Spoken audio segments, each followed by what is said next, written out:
G'day, frother. Welcome to the Noob Spearo podcast. If you're not a frother yet, then you surely will be by the time this episode finishes. Today it's big boat sands on a trailer boat with Tri-State legend, current serving president Spencer Faucher. Faucher? I get it wrong, as usual. I don't know why people keep coming back on the show, maybe just to hear me butcher their name so badly. And clearly people have a sense of humour.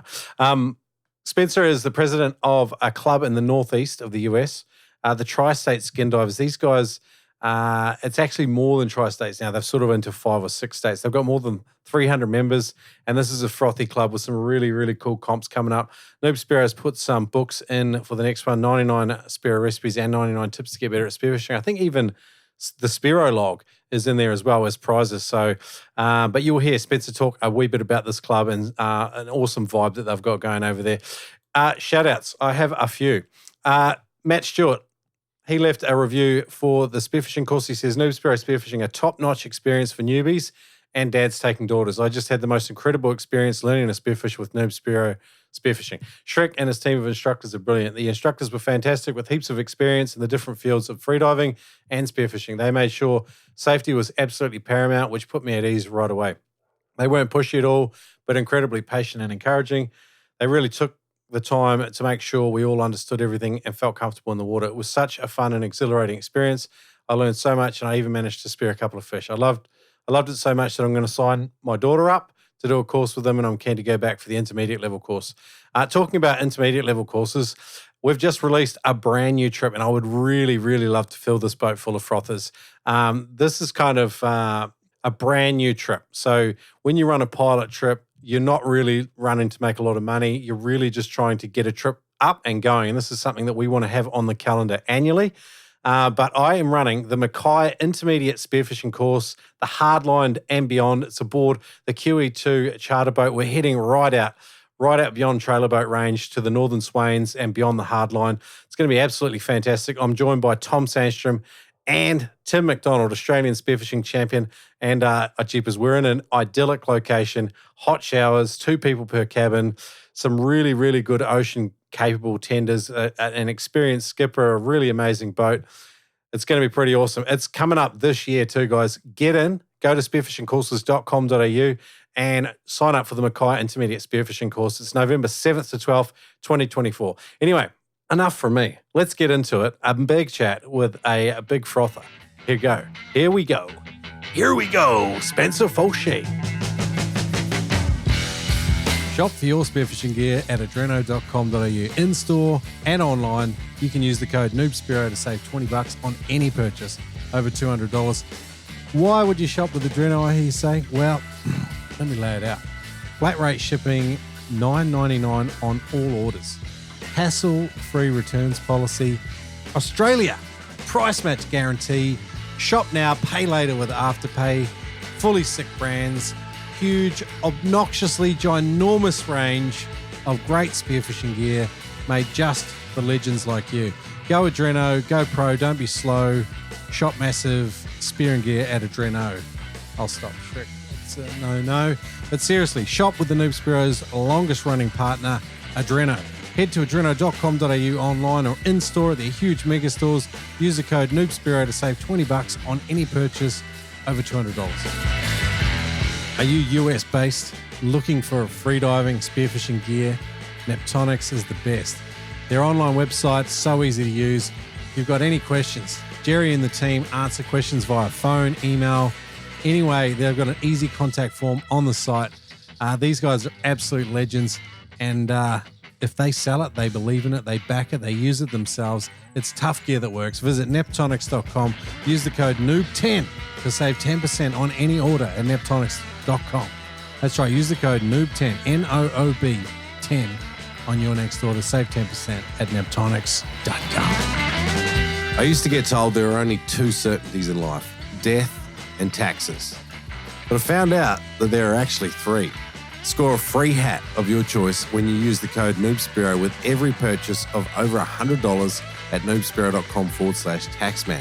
Get some gear that's nearly guaranteed to drive away the worksters, but gain admiration from the fishing fraternity. Go to noobspearo.com/taxman and use the code at NoobSpearo when you spend $100 or more to get yourself a free hat.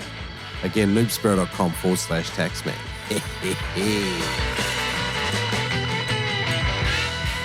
Hey, g'day guys. Welcome to the Noob Spearo podcast. Today I'm joined by Spencer Faucher, who, upon hearing kind of what he's been up to in the spearing world, you'd assume he was sort of some bloke in his mid-50s, very sort of overdeveloped sense of responsibility.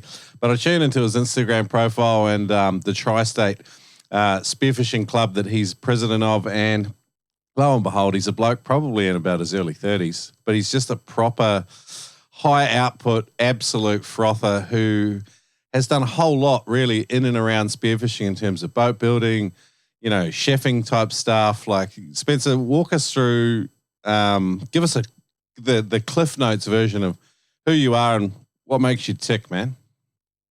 Sure, Shrek. Happy to. I appreciate that introduction. Very kind of you. Yeah, my name is Spencer Faucher. I'm actually 29, not quite in my 30s. Hey. I've been getting the mid 20s when I go to the bars around here in South Florida, which is where I'm based right now. I'm been hanging out in North Palm Beach for the off season ever since December and loving every day of it. Yeah, it's great weather down here. The ocean is so raw down here. It's so beautiful. The visibility is insane. So much better than what I'm used to up north, where I come from in New England. So normally I'm based in Eastern Connecticut, which is considered New England. And I just took over last year the Tri-State Skindivers Spearfishing Club. That club has been going on now for 16 years. Wow. This will be my second year as president. Prior to me, Josh Brower was president for 6 years and did a phenomenal job. He brought on the leaderboard, which is this virtual tournament. It kind of incorporates divers from all around, not only New England, but we've extended our territory up into Maine and down into New Jersey. So we have, Tri-State used to be Connecticut, Rhode Island, and Long Island, New York, right? That's the Tri-State area. We kind of shared like the same waterway. And now it's Massachusetts, Maine, and New Jersey all competing in this leaderboard, which is this virtual tournament where guys go out on their own with their buddies and they shoot, say, the biggest fish of the year. Say it's a black sea bass and it's 3-4 pounds, which sounds small, but that's a good black sea bass. Yeah. And so based on our rules and guidelines, they take a video with their buddy, and they weigh it in on a certified scale, and we review the video. If it's good, we accept it, and they hold that position. Each position or category is sponsored by somebody in spearfishing, a spearfishing brand that makes something cool, and the list fluctuates based on the year, but we have about 10 species across pole spear and spear gun. And then we have 4 blue water species as well. So we do have some blue water spearing up there in the canyons. I actually saw that, like your Instagram, your personal Instagram profile. So if I can point people to 2 profiles straight off the bat, because both of them are really good. There's the Tri-State Skindivers on Facebook, which is the club, and where you can see some stuff about this leaderboard and the life of the club. It's pretty cool. And then your personal profile, Spencer Faucher, has got a whole bunch of stuff on it. And if you're wanting to have a look at the East Coast spearfishing opportunities of the USA, and we're talking from Florida all the way up to Maine, Spencer has also got a bit of a passion for photography and even drone photography, but there's in-water stuff as well. It's like a Spearo's wet dream if they want to have a good look at that part of the country. I noticed like you're in a pair of shorts, like shooting mahi off Rhode Island. Arguably that's temperate water. I'm sure in summer it gets fairly warm, but man, you must have a bit of tolerance to the cold as well, eh? Yeah, it's so funny you say that because my buddies down here are like fair weather divers. They complain when the water temp just hits below 75 Fahrenheit. Sorry for the conversion there. No, good, man. In Celsius. But I mean, they're constantly complaining about the cold where, up north, some guys I know, Blackfish or Tautog as they're referred to, it just opened up north April 1st. And those guys are already in the water. I'd imagine the water hasn't even hit 50 degrees Fahrenheit yet. It's probably high 40s, low 50s, which is freezing. Yeah. These guys are probably diving 7 mil wetsuits right now with a whole lot of weight on them. But I never really get into the water until mid to end of May, which is still kind of early. It takes a while to heat up. And then around July, August is like peak season. And in September and October have been great as well. But we'll dive into the end of October, early November up there. And this past fall, my buddy Mitch Belanger and I, we were going out every week out to Block Island, which is kind of, in my opinion, the headquarters of New England spearfishing. It's where I do most of my diving up there. It's this awesome little island. It's a great party spot. Highly recommend everyone check that place out. Yeah. Or don't. People are going to get mad that I said that. It's kind of a secret hidden little gem. David Hotchman might get mad. I had him on the podcast. Yeah, I know you've spoken to a handful of guys from the area. David is definitely the local legend. He's definitely spent the most time in and around Block Island diving that area. He runs he's the only, spearing charter game out there, really. So shout out to him. Spirit Charters, if you are looking in that area. Spirit Charters, yeah. And he's been a club sponsor since the club has started for the most part. Bloody awesome. So, awesome. Yeah, he donates a charter every year, which is awesome. I did want to tell you quickly, 75 Fahrenheit is like 24 degrees Celsius. So for the soft Floridians that are complaining about water under 75, like, don't worry, the North Queenslanders over here do the same thing. As soon as it's under like that 75, 24 degrees, like people are like, oh no, I've got to put on a 5 mil wetsuit. And it's like, no, come on. Like I put on a 5 mil when it starts getting below 20 degrees. But like people even, I'm imagining up there, probably think that's pretty soft. Yeah, I dive a 5 mil up north all year round. And if it's in the late part of the season in the fall, I get a little cold, but I just deal with it. Yeah. I don't really go up to a 7 or even when it's really warm out, I don't go under a 5 to like a 3. Down here, I've been diving a 3.5, a Wahoo 3.5 mil, and I've been very comfortable. Yeah. But it's funny because sometimes, say in October up north, you wake up and it's 30 degrees Fahrenheit outside, so just below freezing. You're wiping frost off the boat, and then you get up there and it warms up to maybe high 50s, mid 60s in the afternoon. The water is still kind of mid 50s, low 60s, so the water stays warm. But it could be very fishy up there in the fall, man. There's a lot of migrations going on, and it's a good time to be in the water for sure. So 50 degrees Fahrenheit is about 10 degrees Celsius. And then 60 is 15 degrees Celsius. So, yeah, I'm hearing what you're saying. Like New Zealand, where I grew up, like wintertime, sort of North Island, it's probably that 60 degrees Fahrenheit, 15 degrees Celsius. It does get a little bit colder than that as well. So I can kind of relate to that. That, to me, though, like when it gets colder than that, that's like ice cream headache. When I used to go out boogie boarding in probably that 55, 56 degree Fahrenheit. And then it's that's when you get the ice cream headache. So it is a different type of spearing, but you seem to froth on it whether you're up north or whether you're in Florida. Like, where does that come from, man? Why are you wired like that? I love it. I'm very fortunate to have grown up with it. My dad is super into boating in the ocean. He did a lot of scuba dive spearfishing because I don't think freediving was really a huge thing back when he was younger. So he grew up lobster diving on scuba gear and shooting blackfish with spear guns. And when we were younger, we had a 40-foot sailboat that we would kind of take a couple months each summer and just cruise all around New England. And, start from the age of 5, we were snorkeling and clamming and just living that ocean lifestyle. So, yeah, I remember snorkeling at a young age. I was at dinner holding my breath, watching my watch, trying to get the breath hold up from a very young age. Just have always kind of loved it and been around it. And then, there's a bio on our website, the Tri-State Skindivers website, kind of just a short description of how I got into it. But I remember someone gifted me a Hawaiian Skindiver magazine. And when I opened that, it was really the first time I was like, oh, okay, there's an industry around this.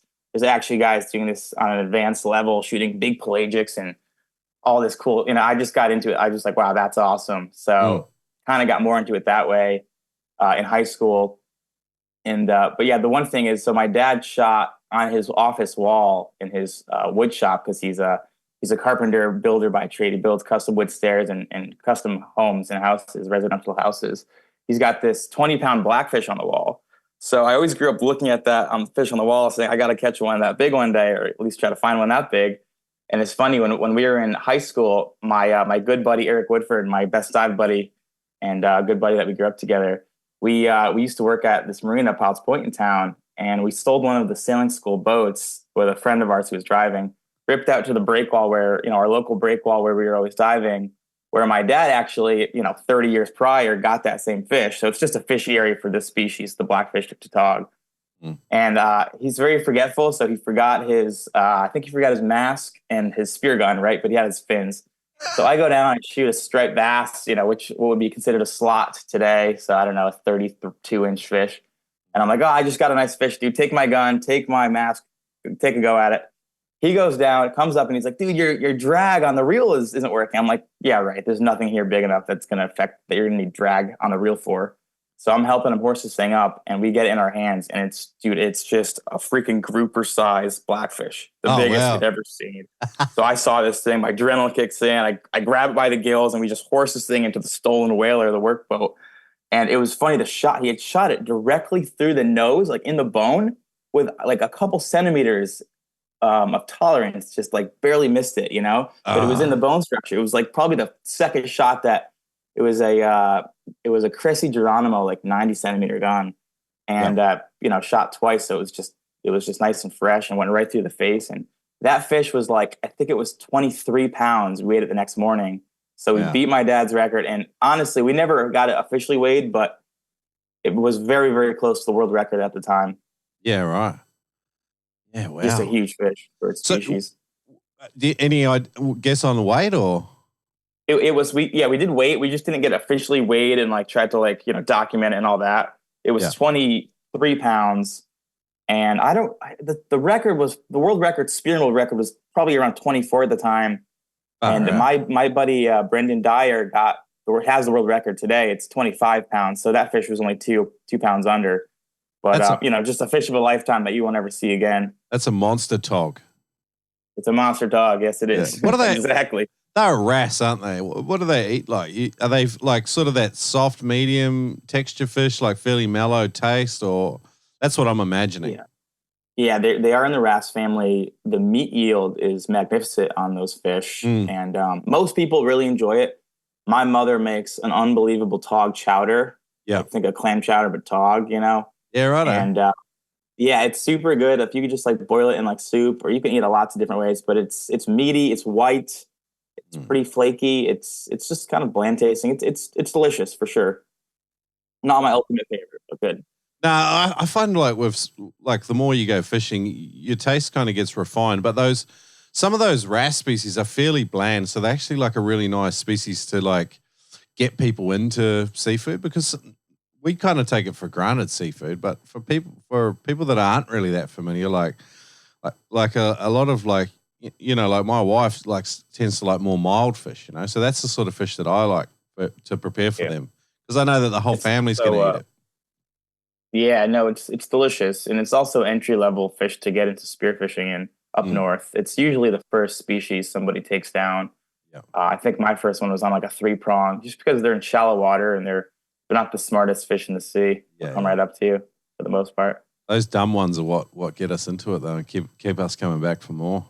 I don't mind the dumb ones whatsoever. Me either. We're serving the evolution, aren't we? We're helping to just cull out the dumb and the weak. That's exactly right. Man, your dad, you guys have sort of mucked around in and around boats a lot. Like you've done some pretty cool like refurbishments and builds. Like it's pretty cool. Like I love some of the the Boston Whaler, those style of boats. They're beautiful. Can you just quickly tell me what you call a yacht and then like a powerboat? Because it seems to me like you call some planing boats yachts as well. Is that right? I mean, I don't quite understand the distinguishment between, like a planing boat. I mean, some people will call like 60-foot boats yachts, but if it's under 100 feet, I don't think you should really call it a yacht. The boating scene on the East Coast here is pretty insane. There's a lot of money down here in South Florida and in parts of New England, and there's so many manufacturers of just phenomenal, beautiful boats, center console, sport fishing boats. You name it. It's interesting traveling around because I did spend some time in Australia. I actually studied abroad in Gold Coast. Yeah. So I made it up to your neck of the woods for a weekend or two, and we did a trip to Stradbroke, North Stradbroke. Yeah. I never brought my dive gear. I wish I had. That's where I run courses. I was going through kind of a scuba phase then, so I was doing a lot of scuba diving, like off burley heads and tweed and stuff like that. But anyways, yeah, the boating scene around here is really incredible, especially right here in Palm Beach down to like Fort Lauderdale. It's just, you take a little boat ride around, and you see, you know, boats that are worth tens of millions of dollars and center consoles that are worth $1 million and 500,000. And it's some of these boats are just set up to go diving. I mean, I just helped my yacht broker friend take some photos of this 34 Freeman, the cat boat, and it was designed by Freeman to do spearfish. They're the spearfishing racks and, you know, fish boxes in certain places and whatnot. And just fishing on a boat like that, I can imagine, is like paradise. It's just, the thing rips, you know. But yeah, my dad, he's a super capable guy, not only with wood but mechanical. So we bought a 40-foot Spencer. It's called the Spencer Yacht. It's a sport fish manufacturing company out of Wanchese, North Carolina, a well-known company in the sport fishing world. And it had some hours on it, so we actually did a complete refit on the boat. We pulled the engines out, the generator out, ACs out, did a new generator, put the engines in ourselves. We ACs. It's actually getting some paint work done right now, but we're just bringing it back to pretty much brand new. And I think 3 weeks ago now, we were over in Grand Bahama doing some pole spearing and some rod and reel fishing. We caught 2 blue marlin, but we're going to go back to the Abacos and explore more and more of that chain before going back north for the summer season. Sick. I love that, man. You always seem to be on the ocean. Like I saw one story there where you kind of did like 300 or 400 miles with some friends, and I think you just camped and explored different parts of the coast up around the New England area, if memory serves. Is that right? Excellent due diligence check, by the way. Yeah, so I have a little 20-foot bay boat, and I call it the Lady. It's Fighting Lady Yellow, so that's why it's called the Lady. But you know, it holds 80 gallons of fuel, which is just an insane amount of fuel for a small boat with a 115 Yamaha on the back, which is a very reliable engine. And yeah, I've been known for just doing big boat sends on a small boat, and I just kind of, I don't know, I just like proving that you don't really need a big boat to have a big boat experience. And, you know, it's a great little dive boat. So yeah, I took that boat actually with my ex-girlfriend Liza around Long Island. We camped on the boat for 2 nights, spent one night in New York City, and then, which is basically a big lap around Long Island. And that was a great time. We explored that waterway quite a bit. And then this past summer, my buddy Jojo and I, we went up to Nantucket, Chatham, Cuttyhunk. New England is a very special place in terms of like the geography and the structure. Yeah. I think the glaciers had a pretty good go at that place 25,000 years ago and just carved it up. So, you know, between these island chains, you get all this great underwater structure and topography. And, you know, it's just unbelievable reefs for fish and stuff. Unfortunately, that Massachusetts, you know, Cape Cod region has become one of the top white shark hotspots. Yeah, I think it rivals that of South Africa's at this point. So I try not to do too much diving up there just because, you know, it could be probably pretty dangerous. And the visibility is really low in New England. You know, 20, 30-foot viz is a good day. You might have to do that metric conversion. But, you know, 50-foot viz, 60-foot viz is like the best you'll ever see, you know? Yeah. And I'm talking inshore. So, you know, I would say up to 30 miles from the coast, you know, it stays pretty green. Yeah, green, dark water, like, and, you know, less than sort of 10 meters, 30-foot viz is like pretty hectic, especially when you're dealing with a sort of an endemic large population of big sharks that aren't afraid of people. Yeah, I can see why you wouldn't want to do a lot of spearing there for sure, man. Yeah, we really don't see a whole lot. Like down here in Florida, there's a serious bull shark problem going on. There seems to be an imbalance. There's too many bull sharks, too many Goliath groupers. Up north, there's been the last season, there was a lot of dusky sharks taking bites out of spearos kills, which is kind of really unheard of up there. So I don't know what's going on there, but normally you don't really see a whole lot of sharks inshore. I'm sure they're around and they see you. But if you do run into a white shark up there, which it's possible because there's these yellow like receiving beacon buoys out there, and they'll tag the sharks. And when the sharks get in close proximity, the beacon will ping. There's this app on your phone called Sharktivity, so you could actually see the sharks, which shark is pinging near the buoys. So you kind of give that a look before you go out. Okay, this buoy was pinged today. Let's not dive this site. Are they only tagged sharks that are pinging, or is it does it do it off biomass? Yeah, I think they have to be tagged to ping, but there's a pretty good tagging program going on. No, of course there could be a shark that hasn't been tagged to be in the area. Yeah. But it has something to do with the seal population coming back. There's, the seals are now protected. So the seal population has exploded and white sharks are kind of just finding their food source once again. I think it's a good thing. I think it's kind of cool. Yeah, but scary. You sound like you've got a real large sort of. You sound like quite cautious with the large body sharks. Have you had a bad experience, or do you know people that have had bad experiences? I really want to see a white shark in the water. I don't want to have a bad experience with one, but I'd love to see one in the water. My good buddy, my dive buddy, Dinner Six Dave, he does some diving off the Outer Banks of North Carolina, and he's always wearing a GoPro on his mask, which is a good thing to do. He had a juvenile. When I say juvenile, it must have been 10, 12 feet long, white shark. Kind of just swim along, and as he's ascending in the water column, the shark kind of is facing towards him, doing like this kind of snake movement, coming right at him. And so he ended up kind of pausing in the water column and got this great clip of the shark just coming right in at him and then turning away.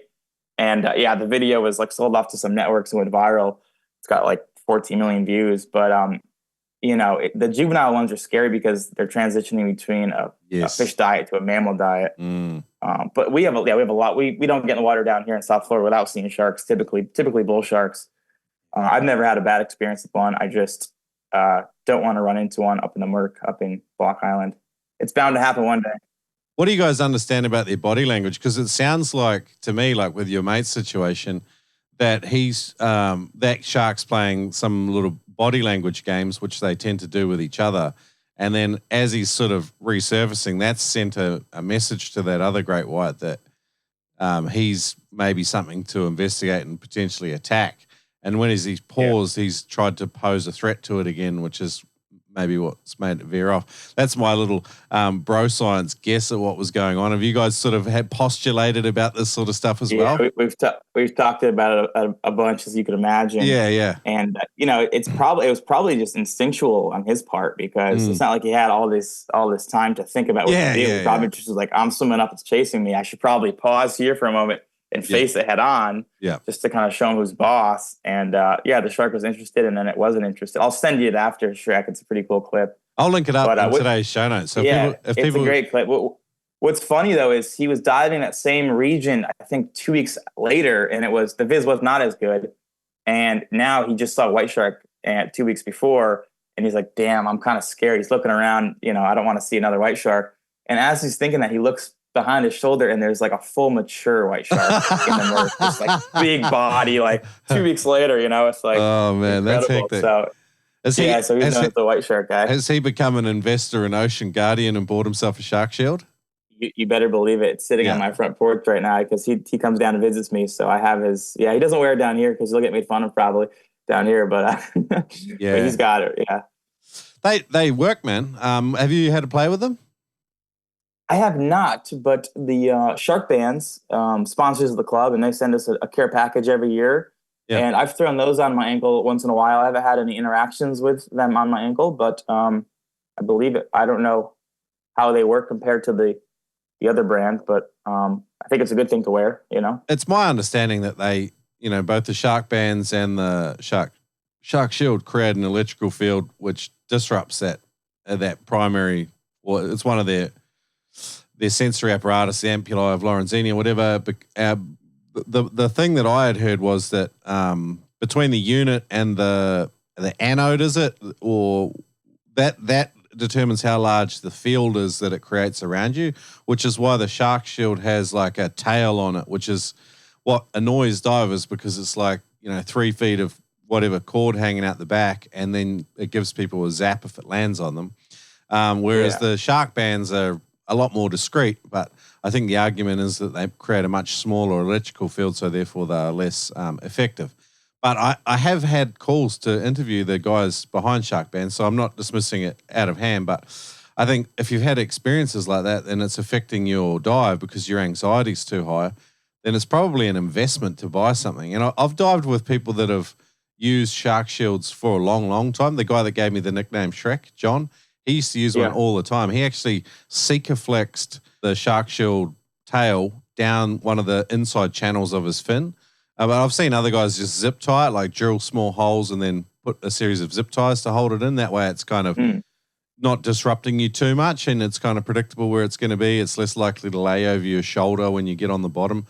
But I have also seen guys using the shark band, so it's just interesting to hear what other people's experiences with it. And I mean, you guys are in a completely different part of the world, but obviously you share the same access to technology that we do. Yeah, what I'd like to do is put that technology on the end of my my shaft, so that when I shoot the fish and the shark goes in to grab it, it doesn't eat it. That would be a good use of that technology. Yeah. Because that's really the problem down here is landing the fish. You know, once in a while you could find a nice fish and you could put a good shot in it, but if your buddy's not on top of that fish, you know, getting a handle of it and fending off the sharks, then it's good as gone. There's some Florida divers, and I understand Florida's all different. Like you know, you're in South Florida. There's the bull shark rodeo guys as well that like to shoot cobia off them in some hectic stuff. I think it's more around the Gulf side, is it? But what are your thoughts on that? Because it seems like pretty hectic. It's it's on both coasts for sure. I just shot my first cobia actually, I don't know, 4 weeks ago now, and it was just under a bull shark. And you know, you try to shoot it, and then you try to just get a handle of it as soon as possible. My buddy Dave Fritch was just out there last week and shot a cobia, and his buddies were not right on top of him, which usually our team is on top of each other. And the shark did eat the head off the cobia and then proceeded to eat the rest of the fish. But you know, they want your catch. They just want to eat. Yeah. And the problem is there's a lot of recreational scuba dive vessels bringing, you know, tourists out to see the sharks, and they'll chum them in and feed them, which a lot of people are believed to be, you know, kind of affecting the behavior or changing the behavior so that they think humans equal food. You know, that combination of less fish, more sharks, it's just, it's not great. That's a story that's kind of repeated across the globe, I think. That shark tourism is like arguably one of the things that is equating us with food, because it creates that Pavlovian response. You know, like back in the day, Pavlov's dogs, we ring the bell and then we can get the dog to respond to the sound of the bell because it equates it with food. It's the same thing with the sharks, that what you're talking about. What do you think? Do you agree with that? Is that your sentiment? 100% agree with that. Yeah, I think it must be true. And what's even crazier, to just take it a step further, is I believe when they hear a trigger mech going off, that also triggers them to come in and investigate, you know, any sort of sounds, or, you know, when we try to call the sharks in to see if there's cobia on them, we'll like rattle our trigger mechs. We'll take water bottles and crumple them and make noise in the water, splash the water. We'll chum the water, flick our bands, try to make loud sounds. And I think when they hear that trigger mech, they come searching in. So you're out in deeper water calling them in, or what? Are you off structure, or what's the sort of, where are you finding them? Is it fairly predictable? Yeah, it changes day by day, but usually there's spots that hold the sharks. And for the majority of the time we're diving like artificial wrecks, like old shipwrecks around here off Palm Beach. This is off Palm Beach, Florida, by the way. That's where most of my diving has been in South Florida. But some wrecks don't really have many sharks. Others have sharks all the time. Some days the sharks can care less, and they don't really want to bother you. And other days they'll come right looking at you. Just depends on the situation, really. But the depth usually around between 70 and 100. We're diving to the bottom. We're not diving down every time to the bottom, but if you just kind of head down that way towards the wreck, you'll see some fish. Usually, You said something cool earlier. It's a really cool one-liner. I think, I love to do big boat sends in a trailer boat, basically. Like, it's a really cool turn of phrase. I want to return to boating in a sec, but before that, you've taken some awesome footage and really tried to capture the essence of different species, whether that's the Block Island fishery with bass, or like I can see you've got, films there on mahi-mahi, which you guys always just seem to call fish tacos for some reason. But like, you seem to really geek out and love different species. Has that been something that's been with you from the start? And then, if you can, walk me through what is the species you're loving to hunt right now? What are you sort of geeking out on right now? Yeah, I think that is, the end of the game is just challenging yourself and learning new fisheries. And, that's why being down here in Florida is so different to me. And the guys that have been doing it down here their whole lives have taught me a lot. And like I have a whole list of Florida fish that I want to shoot that I haven't even seen yet. And then up north, yeah, there's plenty of fish up north that I haven't shot yet. We have a pretty insane, but it's a pretty insane offshore like canyon fishery up there. The canyons are like 70 to 100 miles off the coast, so it's a bit of a ride. You need really good weather to get out there and spend some time out there. And because it's so expensive in fuel and resources to get out there, you want to come back with some fish. So we don't always spend, the entire trip spearfishing. We'll try to catch some tuna on rod and reel before we transition over to diving, because a lot of times, as you know, it's just staring into the blue desert, looking at nothing. So yeah, I mean, I've shot some yellowfin in my day. I want to shoot a really big yellowfin. We have a lot of guys have taken down insane size big eye tuna up there. We could talk about that if you want, Shrek. There used to be a set of 6 or 7 NOAA weather buoys offshore, like right on the edge of the canyon. Yeah. And those served as like government fads, basically, because the government would service them. Okay. And certain times of the year, they're out there all year round, so they just collect great growth. And there's generally really nice fish on them for spearos. So there's been 100-pound wahoos caught off those. I've shot, I don't know how large, but really, I think it was like 55-inch mahis off those. Yeah. We got 2 of them actually. On your profile, I can see you holding up a wahoo. Is that from that area? It looks like a sort of a 60-pound. The wahoo, that was a wahoo that was shot down here off Palm Beach. That was my first wahoo. Oh wow. That was like a month ago. Yeah, now I'm addicted to catching wahoo. Sick. But up north though, so big-eyed tunas will come in and just circulate these. I could talk about the buoys because they removed them. I wouldn't be talking about them if they haven't removed them. But they pulled them out. I guess they went to either use them somewhere else or service them. But it's terribly unfortunate because they were just great spearfishing fads, and now there's a couple left, but not many of them. So and, were they weather monitoring, or were they like wave rider boys, or what was their purpose? Yeah, I don't know exactly. They had all these weird devices. They look like, space tools, but they had all these kind of devices on them to collect, ocean data, wave height, and all that good stuff. Yep. I'm sure if we go to NOAA.com, we could learn more about them. Probably should. But yeah, I wish there were more. But yeah, there used to be these huge schools of big eye tuna on those, and I've seen the big eyes off them, but never connected successfully. So yeah, big eye is still on my list. I've been trying year after year. Maybe this will be the year I find one. Do they respond to chum? They would for sure, yeah. If you could find them, if you could mark them deep, because they're deep tuna. If you could mark them, you could likely chum them up. Yeah. Okay, we'll try it. We'll give it a go. To make the most of your spearfishing trip, charter, or competition, I am putting together a 50-day Spear Ready program so that I can be in the best condition to make the most of this WA comp. It's a big swim comp, shore-based, and big swims for the day. I am not carrying a hell of a lot of physical conditioning because just due to my life and lifestyle, pretty busy with 4 kids. So this program will be 100% focused on action. And I thought, since I'm doing it, why not take a whole bunch of other people along for the ride? It's a 50-day program incorporating strength and conditioning, nutrition, dry and pull training, and everything else with a bunch of experts. I reached out to a whole bunch of legends I know, like Adam Stern, Jared Rosenberg, strength and conditioning coach. And we put together this program basically to get the most out of our bodies and make the most of these opportunities. Sometimes they're only once in a lifetime. You really want to arrive in the best possible condition that you can be. So Spear Ready, 50-day program to help you gear up. Go register noobspearo.com/spear ready. Are you in the market for a new spear gun? Killshot Spear Guns has got blue water Wahoo tuna guns, open track spear guns, enclosed track spear guns, rear handle enclosed tracks. Check them out at killshotspearguns.com. Even better, I've got some good news for you. You can save $30 on any Killshot Spear Gun at killshotspearguns.com.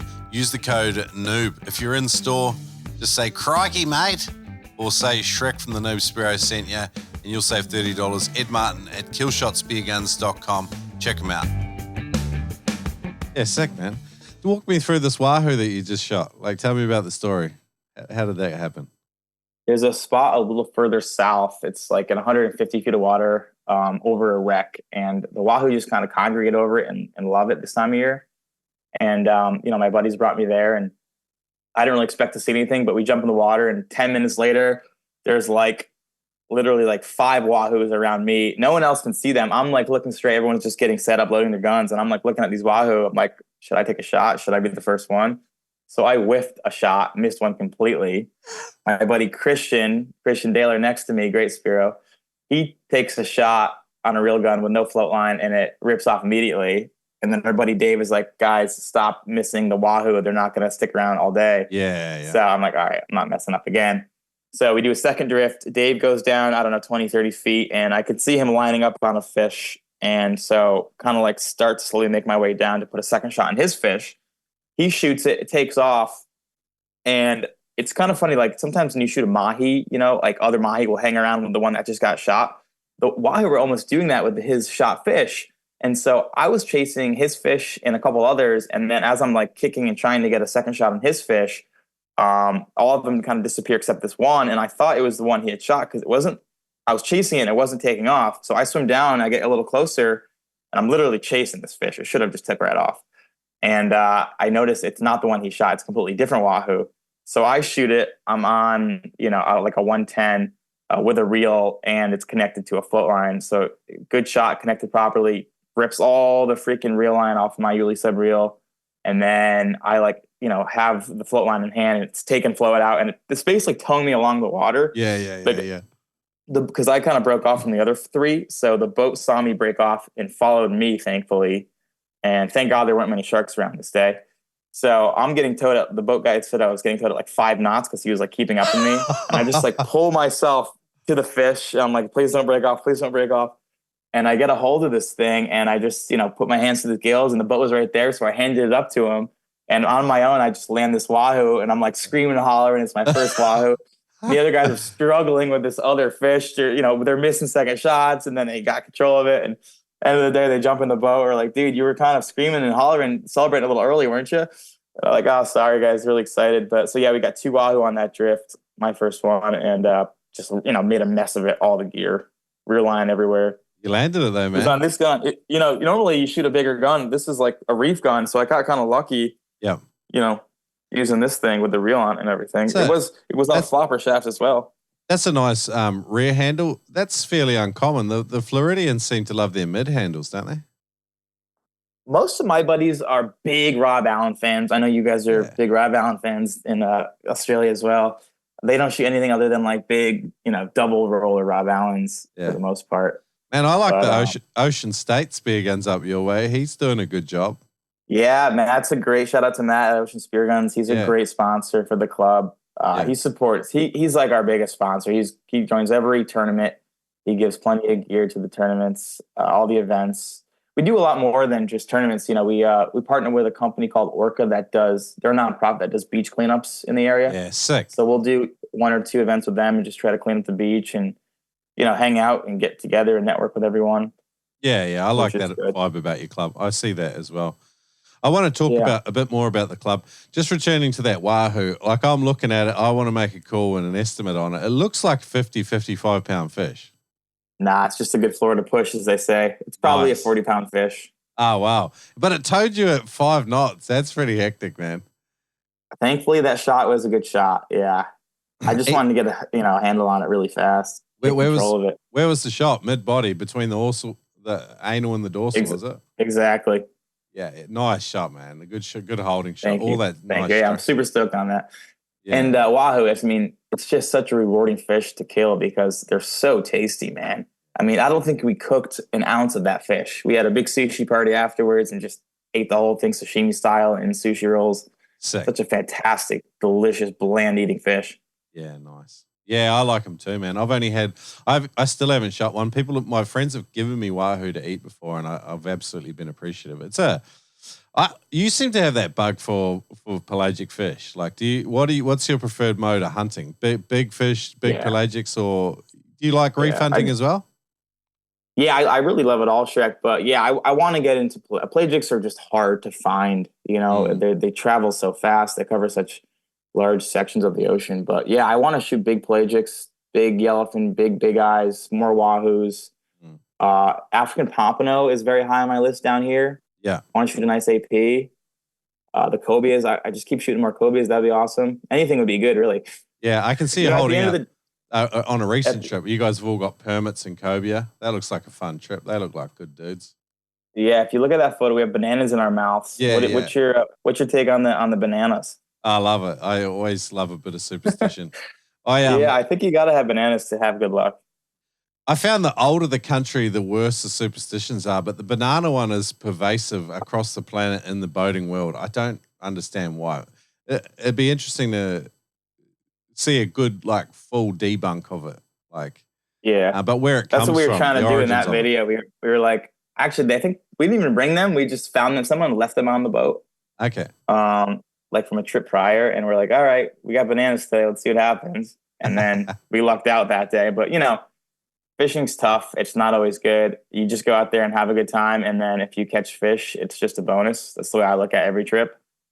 Yeah. I've been fishing enough to not have expectations. Back in the day, the Spearheads guys in Florida, did you ever see their stuff, the YouTube channel? Yeah, absolutely. Yeah. They dressed up as bananas and went. Did they really? Yeah, I loved it. It was just such a Spearos love bananas more than rod and reel fishermen because there's less luck involved in spearfishing than rod and reel fishing. You reckon? To a point? Yeah, I think so.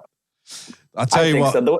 There's good line fishermen though that seem to make it look easy, and there's good spearos that make it easy. But I still think 80% of us are relatively clueless, but just in love with it. Totally agree with you. 100% agree with you there. Yeah, certainly. Yeah. All right. So we were chatting boating. So big boat sends and little trailer boats. Have you? It's mostly fiberglass boats, planing hulls that you seem to like. Obviously, like they have the ability to get up and move. Walk us through. Obviously, you grew up with boats, but what are some core boating skills that you think every Spearo should know? I didn't G you up for this at all, by the way. I just purely through going through it, I was like, this guy's a good guy to teach us some basics about boating. Yeah, well, it's funny because so many times you ask a friend that's been boating their whole life to drive for diving or for spearfishing, and they're clueless about doing that. The best Spearos make the best boaties, really. So, but it's funny because the guys I've been diving with recently down here, we're so eager to get in the water that we don't really care who's driving the boat, which can be dangerous, right? And I have a story about that as well. We were up north, and we've been diving like a lot of small boats when we were younger up there, like 17 Montauk whalers, and like boats that just like get put away wet, don't get maintained at all. Like you're lucky if it starts kind of boat. And so we took one of those off of Rhode Island, a couple miles off Rhode Island. And me and my buddy Eric were diving, and his college buddies from like Ohio, who'd barely been on a boat at all, were driving. And so we're in the water, and we're like 2 miles kind of outside of the inlet, and they're drifting further and further from us. We're like, what the heck's going on? Well, the engine shut off, and they couldn't get it turned over. They couldn't get it back on. So they're drifting away from us, and we're just out there. And like I say, we're kind of like not in the inlet, but we're like in front of the inlet. And so I'm doing dives, and I hear like a pretty loud boat engine, and it's like loud enough where I'm not going to go up quite yet. And I look above me, and it's like this 40-something Sabre, like down east boat that just rips right over I'm down maybe 20, 30 feet, but I just see this thing rip right over my head. And I'm like, okay, this is not good. Like, this could be dangerous. So eventually those freaking idiots got the boat turned over and got up to us. But yeah, you want to obviously, like, don't be on your phone, be cautious, be looking around, always keep your eyes on the divers. You want to like don't have the boat positioned so you're looking into the glare of the sun as you're looking at the divers, kind of be on the opposite side. And then when you're picking them up, depending on the wind and current, don't put the boat in neutral where the current and wind's going to blow you into them, so they have to like dodge the boat, swim under the boat. And if there's float lines out, be positioned in a way that you're not running over the float lines and getting the float lines tangled up into the engines and all that. Yeah. But most importantly, just be safe and make sure the boat's in neutral, and yell neutral when the boat's in neutral. And, there's a lot that goes into it, but, with practice. And then, of course, there's the how do you get on the spot, right? How do you drop the divers based on the conditions so that they're drifting over the correct spots? And, so a lot of times, like, someone a little more experienced will say, all right, here's the pin where you need to be, drive right over that pin. And we just kind of work it that way. So you touched on some awesome stuff. I want to summarize a couple of them neatly. Like, you mentioned like being down current or downwind, because sometimes current and wind run opposite, but you want to be downwind of the divers and within sort of 50, 100 yards, depending on surface conditions. And then as you approach them, you're shutting the engine off early enough that you're going to sort of slowly drift up to them. And then if you're coming in with a bit too much speed, you just give it a bit of a pull in reverse. That way you're sort of sitting still and let the divers swim the last 5 meters to you. And then the other thing you mentioned there is if you are approaching from downwind, like it keeps the float lines out of the prop and all the rest of it. Really like that. The other thing you touched on too that I really liked is an active alert boaty can run interference. So that big, 30-foot boat that ran straight over top of you, a good boaty would have already positioned themselves between you and the oncoming boat traffic. And these are all like to a lot of experienced spearos, it's like, this is common sense that you're talking about. But for some blokes from Ohio, it's not common sense. They do not understand our world. And, there's so much of this small little stuff that you have to teach to people. And it's so good when we all contribute to teaching people because then we all end up safer. But sometimes there's lazy spearos that don't communicate and they assume that everyone else knows what they know. And most people don't. So it's good that you've sort of thought your way through it. I love that, man. One more though, Shrek, I would say is, when your divers are underwater, just be mindful. Don't be shifting the gear forward, neutral, reverse. Don't be revving it up because, sound travels underwater and it can be distracting and make your guy that's on the bottom trying to have a relaxed dive kind of anxious. So there's that tip too. Yeah, so low revs, like not a lot of moving between forward and reverse, tending to use neutral. Do you shut your engine off if you're running boaty and you've got like 3 guys out and you're chasing some skittish pelagic species? Let's just say you've got like a 500-yard drift and then you're dropping them off at the top and then picking them up at the bottom. Do you like to shut the engine off, particularly if you've got calm sea state and a reliable boat? No, we just put it in neutral. Usually it's a great idea to shut it off, of course, that way you can't bump into the throttles and have it go in gear as people are climbing over the engine, over the lower units, getting close to the props. But no, we normally trust our guy and depending on the boat too, if and the controls and all that, it's a great idea to shut the engines off. But, we're doing lots of drifts. We're trying to maximize our time. So usually neutral is good enough. The boys dropped me off a little while ago and they weren't sure about this bit of ground. So I jumped over to scout it before everyone else bothered to gear up and jump in. And I jumped in and it was off the chain. And I did a drop and I was like, yep, this is the spot, boys. And I didn't shoot anything. I just come back up and told them. And then they were like, sweet. And they started gearing up and then someone shut the boat off. And then I've dropped down again and there's this like prime maricod, which is, I don't know if you can remember them while you're over here, but like a good, like 50, 55 centimeter maricod is like really, really highly regarded. And he was like 20 meters away from me and I didn't quite have the legs to get him on that dive. So I came up and breathed up, but I kind of knew where he was. So I was going for my next job. I come back up to the surface and the boys are setting flares off.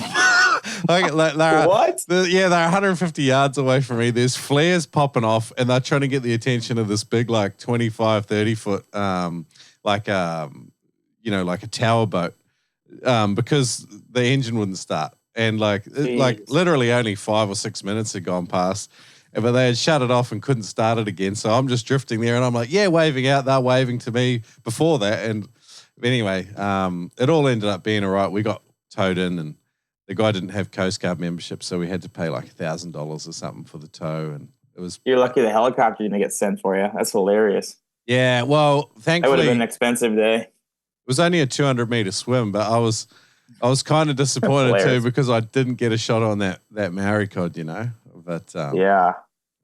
That's a shutting off the boat tail I wanted to share because that can happen too, like when you shut it off. Sometimes if it's running, you're like... there's always the chance that it won't start again. So it's and they don't use much fuel in neutral, just idling. No, yeah. Yeah, back to the other story. Had those guys shut off the engine and, they'd end up dying anyways. But yeah, sometimes on certain boats, you want to leave them running.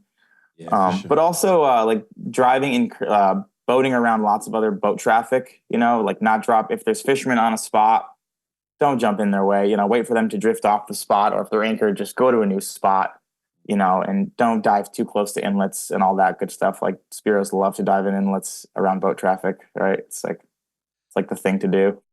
Yeah, sometimes those Don't, inlets. don't give the industry a bad rep. It's such a small sector within recreational fishing. I think spearfishing makes up like less than 5% of recreational fishing. So it's such a tight-knit group of people that you don't want, like one person can affect, the opinions of many just amongst, what they think of spearos. So you got to kind of be mindful about that. Talking about the East Coast, like you've gone from Maine to Florida. Have you done any diving in Texas as well? No, I'd love to get out to those oil rigs though. That looks like insane diving. Mm. Have you done any West Coast stuff? Yeah, I've spent a little time in the West Coast. I'll talk about like just networking because I think that's it's such a small industry, as I was saying, and being part of a club is kind of important. I think if there's a club to be part of in your area, it's worth joining. Usually just for the networking aspect, because maybe you want to dive in your zone with like-minded divers, better and worse than you, but also divers know other divers in different locations around the world in the United States or the country that you're in. And so through the club, I ended up networking on Instagram with a gentleman named GR Tar, who is a world-renowned spearfishing guy. Many know him. He's kind of a legend in the industry. The red tide guy. I don't know. Yeah, red tide guy. I don't know if you've interviewed him. You should if you haven't, because he's such a legend.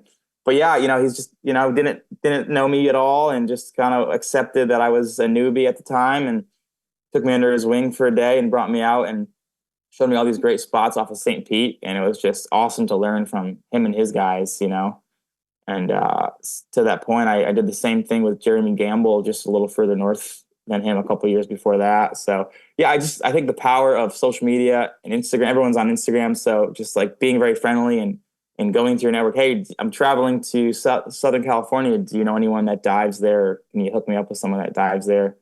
I went on a work trip to San Diego 2 years ago now and did that exact thing. And my inbox was filled with friends of friends. And by the time I got to this guy, his name's John Eggers. He was like the guy to know in California, Southern California. It was like 3 mutual connections removed. So I didn't really know anyone he knew, but he invited me out for dinner one night and brought a Google Maps printout and was just circling spots where I should check out. And then he couldn't dive that week, but he introduced me to his other friends and they brought me out on this like 15-foot wooden hull center console with an engine that barely ran kind of thing. Kind of a famous boat. They call it the Filthy Whore. I guess just because it makes its way around all the divers in that area. Yeah. But that was an incredible experience. I didn't know anybody. I just kind of networked on social media. And those guys, I met them at 3 a.m. It was pitch black dark. Never met them in my life. And 3 of us sent it out on the Filthy Whore, like 30 miles off the coast of California, which is like raw, big ocean. And we saw blue whale that day. I shot my first yellowtail, and it was maybe 2 feet long. It was a small little guy. Yeah. But, just doing stuff like that makes it fun. Like, you don't always have to go to your charter company not that you shouldn't, but, you don't always have to hire a guide to have a good experience. You could just be traveling for work or with family and just get online and pack your dive gear and have a great day or two with some local guys.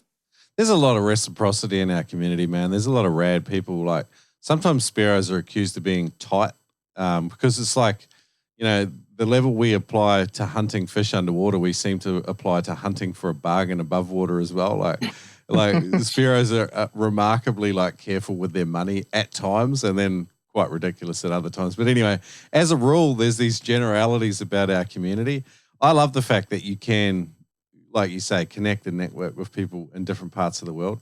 And it's cool that you're doing it. Have you noticed any like different cultural factors within the spearfishing community in different parts of the country since you've sort of had a go in lots of different places? I'm just now starting to really travel for spearfishing. I did that semester over in Australia and made it to Fiji and was doing some free diving, scuba diving, but I never was like full on, spearfishing in those areas, which I highly regret not doing. But I'll go back eventually. I'll be texting you then, Shrek. Yeah, we'll go out and we'll go find your Indo spots. But yeah, I mean, California is a lot different than the East Coast. Florida, there's so many people from New England that come down to like Florida, this area, that feels kind of similar. But no, I don't have like California is just overall different. Like for example, their boats, they think it's crazy that all of the sport fishing boats on the East Coast don't have bow rails.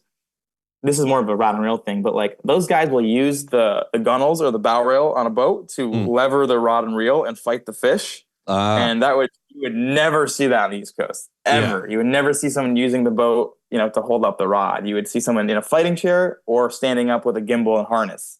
Yeah. So what you're saying is like the West Coast guys just got weaker arms. Is that what you're saying?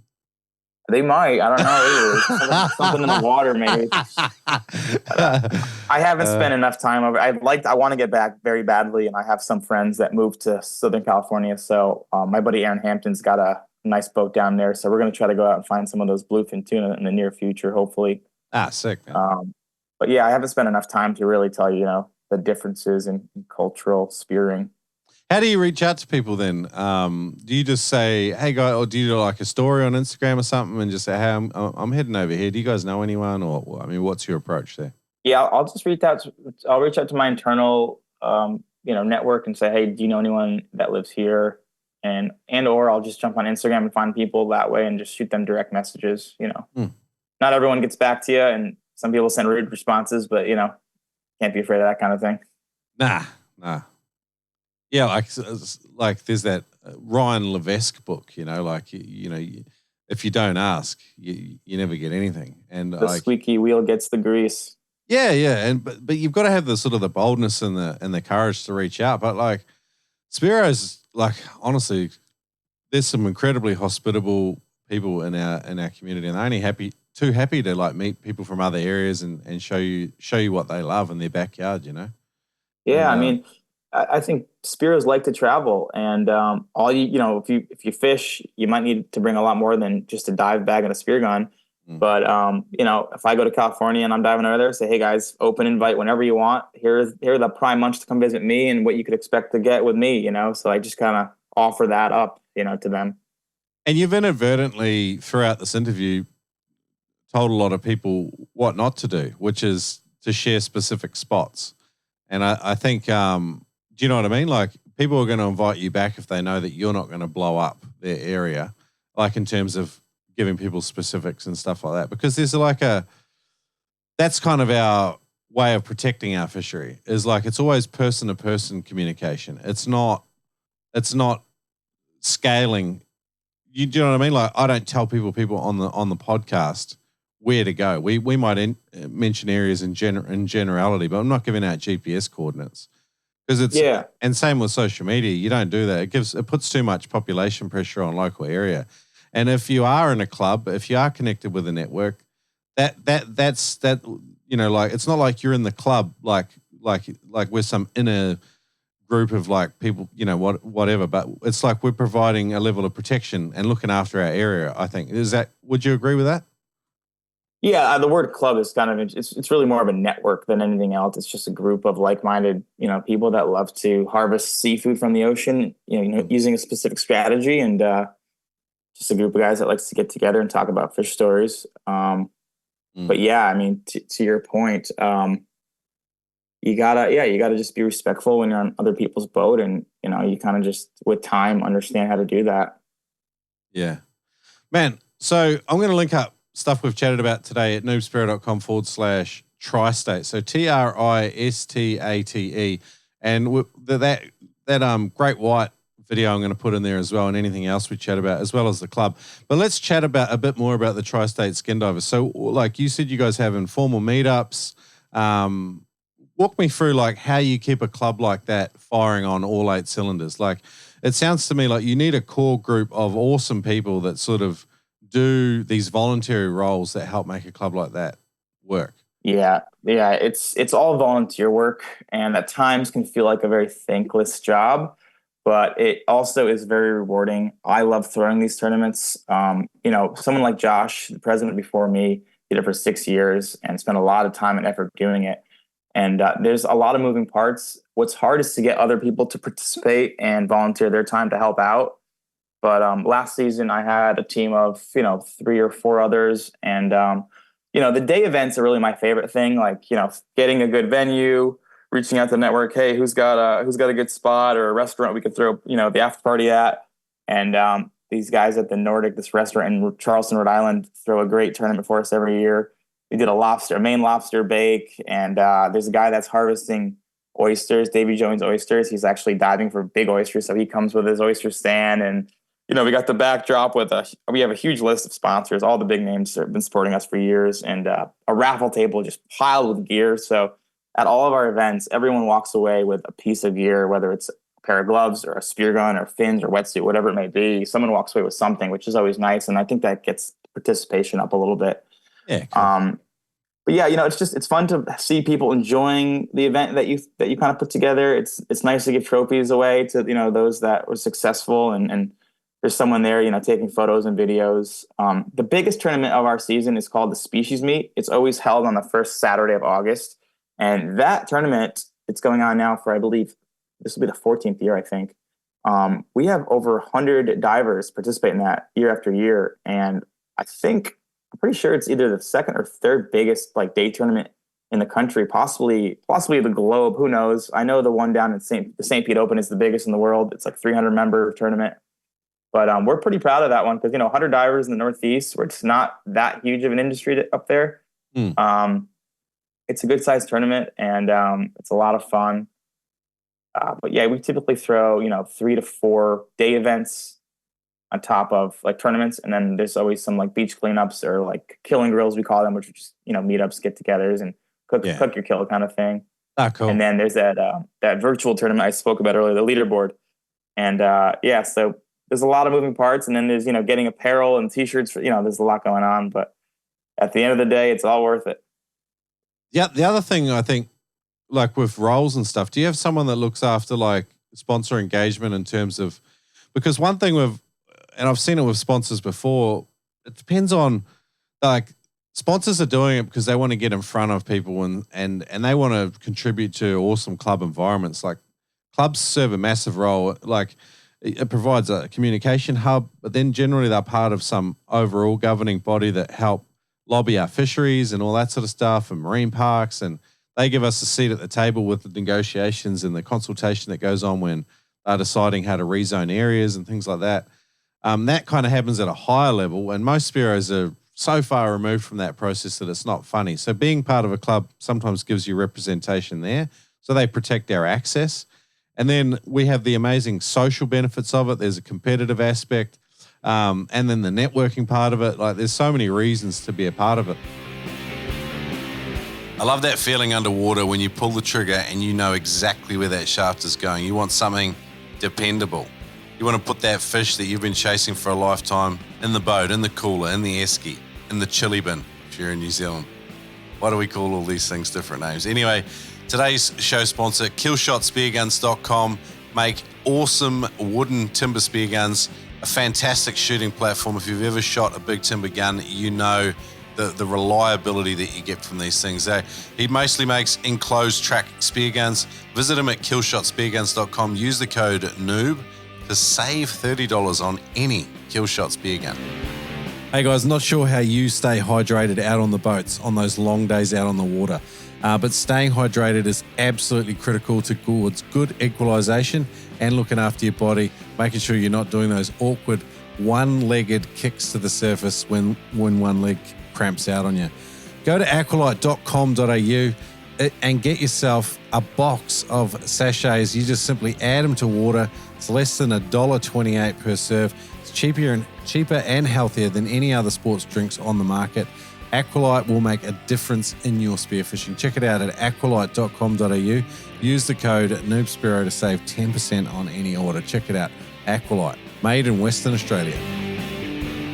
To make the most of your spearfishing trip, charter or competition, I am putting together a 50-day spear ready program so that I can be in the best condition to make the most of this WA comp. It's a big swim comp, shore-based, and big swims for the day. I am not carrying a hell of a lot of physical conditioning because just due to my life and lifestyle, pretty busy with 4 kids.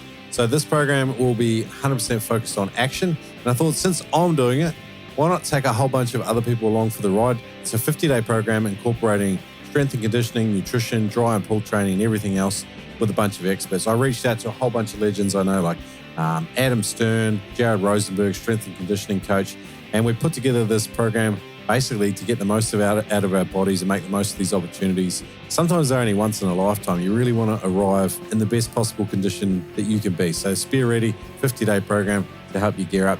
Go register noobspearo.com/Spear Ready.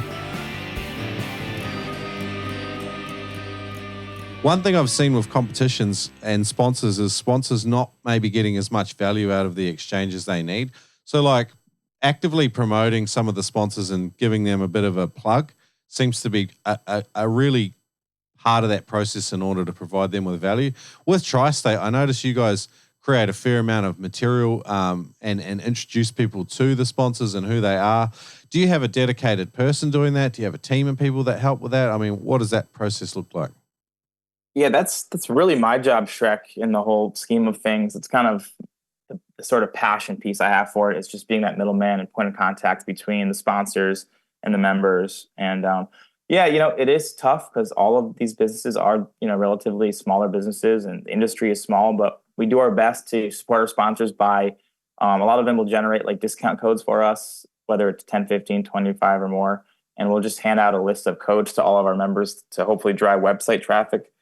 And then on top of that, just, get their name out there, get their gear in the hands of more people and just spark conversations around it. But, I always say like, help me help you. So if there's something specific that you want to do or you have these great ideas on how to, push your product, like I'm happy to implement them. Just give me a hand doing it. For example, Headhunter was really cool about, giving me a pair of demo fins that our guys can just kind of get in their hands and bend and feel. And I sent them back to them afterwards, but things like that, and on top of just the tangible goods, we also have some like guiding companies giving us, a free trip here and there, or days of a trip, and free diving course like Ben Zions that donated a free diving course for us last year, which was awesome. So yeah, it's a lot of fun. I see you guys did were you just plugging a benefit there for the guys over in Lahaina?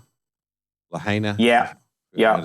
We work with Dylan to put together that fundraiser that was held in Newport. Yeah, we kind of put together a little care package, and then a lot of our members showed up to that event, and they raised quite a bit of money. Yeah. Some other cool brands getting around. Surfer, like they make some cool apparel. I see you guys partnered up with like Waihana. You mentioned Headhunter. You got a beer? Have you got a beer sponsor there? Is that a local? Yeah, Narragansett Beer is sponsoring us. They're like, one of the older beer companies in America. Sick. We're happy to. Have you ever seen the movie Jaws? Jaws is I'm a huge fan of that movie. Jaws. Yeah. So Quint in the movie crushes the can, like Quint. That was a Narragansett can. Fisher's Island Lemonade. They're a huge sponsor for us. They've been supporting us for years. They're kind of a local vodka and whiskey infused canned cocktail. So they're like sick. They're like 10%. So one of those gets you tuned up for the after parties at the tournaments. The Noretic has been sponsoring us. Roger Yazbek has been great. Daryl Wong has been great. Blake over at Kinetic, he sponsors us. I mean, there's a huge, huge list of folks supporting us. Matt at Ocean State. Neptonics always gives us a huge box for the species meet. Sick. Now I feel like I got to run through everybody now. I'm going to forget somebody. Yeah. If you do, just let me know. You know how it is, Shrek. I know exactly how it is, man, and it's hard. One thing with Spearing is it's like they're all like mum and pop companies, like Neptonics is a huge brand in spearfishing from our sort of perception, but really it's just Jerry and his boys like getting stuff done, and they provide an awesome service, but it's still not like some multinational. It's just normal spearos that love spearing that much that they started a business around it. I also want to mention quickly GR, because GR has been like our number one sponsor since the very beginning at Red Tide. He's been huge. Yeah. And Dinner Six, my buddy Dinner Six, he also gives us guns every year. True North Mike Electronics. There's the Dive R. There's a huge list of almost everybody in spearing at one point has sponsored us, but these are some of the guys that year after year donate to the club. Yeah. And they, the other thing we were mentioning is how difficult it is to promote all the brands adequately. It's like it's a lot of time and effort to do it. And some of these guys, they sponsor these comps because they're trying to build the community, you know, and they want to be in front of people that are also share that same value set. So it's pretty cool. Another comp I see you guys run was the Jojo Moran Tri-State Tog Blast. Is that an annual fixture? He seems like, I'm looking at the photo on the Tri-State Skindivers thing, and he seems like an absolute character with some funny. Jojo was a great guy, an unreal diver. He actually unfortunately passed away a couple of years back to suicide. So we hold that tournament in honor of him year after year now for 2 years. So yeah. Yeah, nice. Yeah. He seems like a funny dude, man. And I thought that was pretty cool that you guys do a bit of a fundraiser for that. Yeah. Yeah, thank you. Yeah. Oh, good. All right, brother. What about scary stuff? You've been spearing a long time. Has anything scared the shit out of you? I try to avoid the scary stuff for the most part, to be honest with you. So you haven't had any scary, or is it, you're actively getting away from it? I try to avoid dangerous things. So that's the name of the game, to stay alive. But we have some close shark encounters. Like, sharks can be kind of crazy. They've bit our bands off our guns and stuff like that in the past. And then I told you about the boat that went over us. Yeah. But thankfully, nothing, really, really dangerous. That sounds. They all sounded hectic enough all on their own. I normally ask people their funniest story. I'm going to ask you slightly different. Who's the funniest buggy you go diving with? And I'd love to hear a bit of a story about it.